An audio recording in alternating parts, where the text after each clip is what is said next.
Imperialism. Imperialism in Africa. Africa. Imperialism can be defined as a stronger country dominating a weaker one economically, politically, and socially. Up until the mid 1800s, the continent of Africa was called the Dark Continent because the interior was largely unexplored and unknown by Europeans. Outposts and trading ports had been established by Europeans, but mainly along the eastern and western coasts. As late as 1880, Europeans controlled only 10% of African land.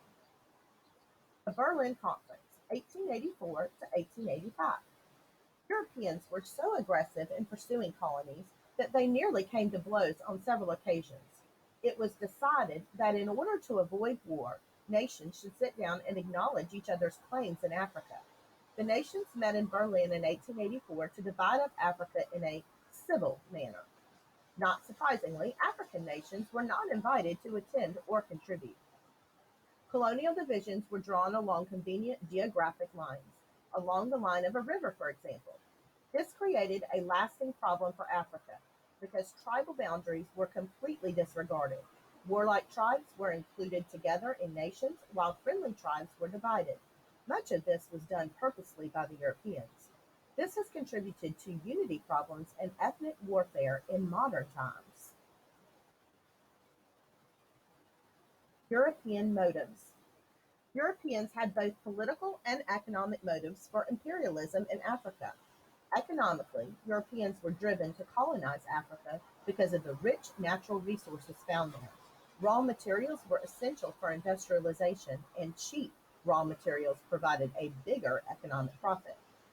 Politically, each European nation desired power and influence. By the 19th century, this was measured by the number of colonies possessed. The new and powerful force of nationalism drove each nation to gain as many colonies as possible. This created competitions among European nations that were not very friendly. Finally, a new theory was circulating in Europe: social Darwinism. It suggested that certain civilizations were superior to others, and as survival of the fittest implied, superior should dominate inferior.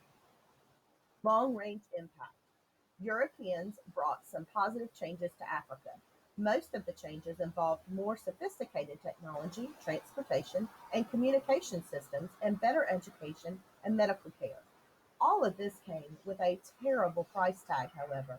Natives lost their independence and frequently lost their traditional culture, religion, and language. Almost always, natives were treated like second class citizens in their own nation. Now you need to move to answer the questions on the Google form.